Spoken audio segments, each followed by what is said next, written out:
Hello, peace seekers. This is Saniqua White dropping in to give you a piece of my mind to hopefully give you some peace of mind. Well, today I want to try and take some of the stigma and some of the fear out of getting help for your mental health issues.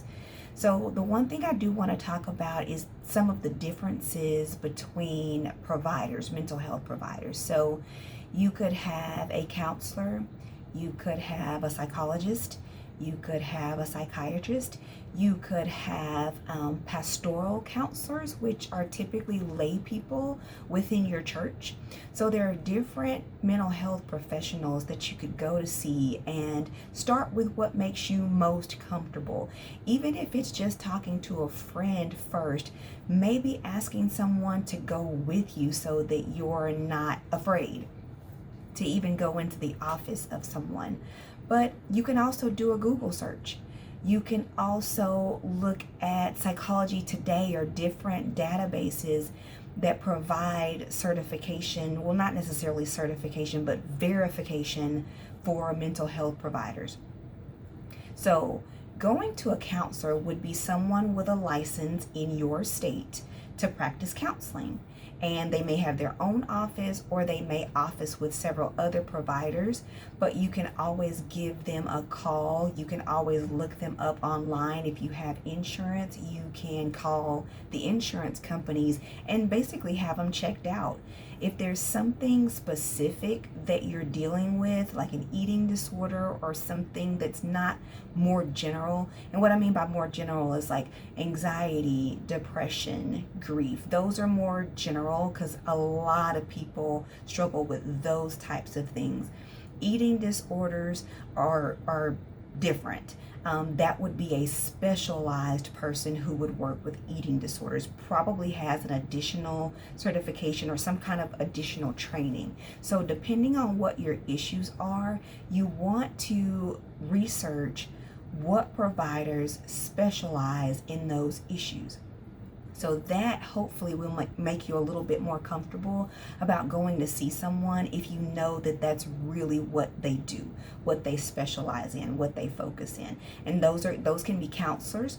Now, psychologists mainly do psychological testing.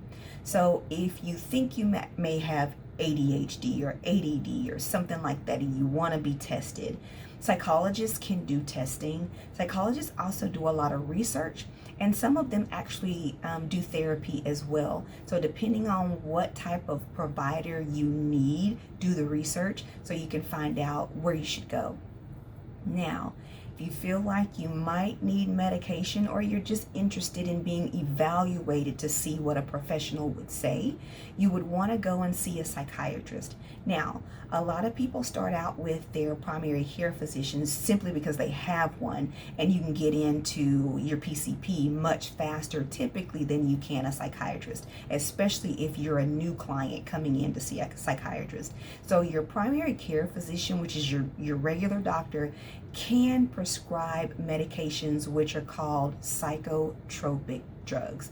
So psychotropic drugs are basically mental health related medications. But your psychiatrist is going to be the person who is well versed in those medications, because that is what their specialty is. They specialize in psychology, and psychotropic drugs.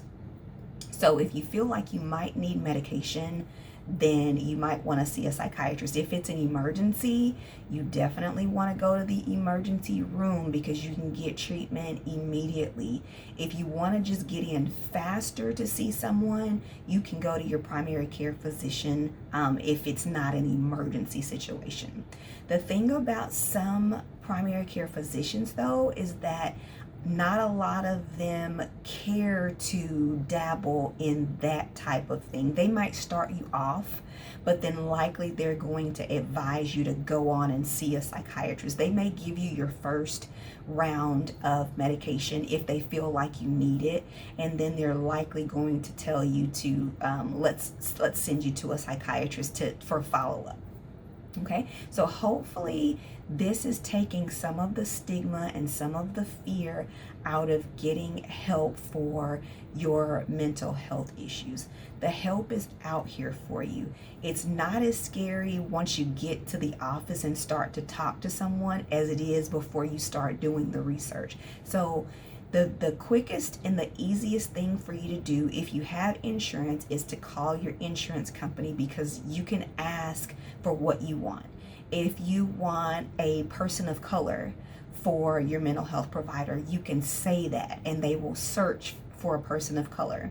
If you want a female, you can ask for that. They will search for a female. If you want a younger provider, if you want a more seasoned provider, if you call your insurance company, you can tell them all those things and they can narrow down the search for you so you get closer to who you want.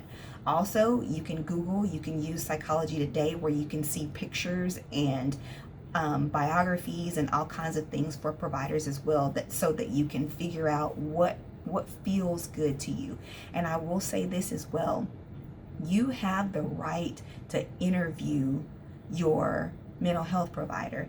If you go to a provider for an appointment and it doesn't go very well, you kind of can't build any rapport, you kind of can't relate to the provider, it is okay to go to someone else, but don't stop there. Just because you don't have the best experience the first time doesn't mean the person for you isn't out there. So keep going until you find what you need, and hopefully this is taking some of the fear and the stigma away from you getting a provider for yourself. I hope that you are going to be proactive about your mental health. I want you to, if you like what you're hearing, remember to subscribe, give this video a thumbs up, and please make a comment so I'll know what kind of content to keep bringing to you. But be well and God bless.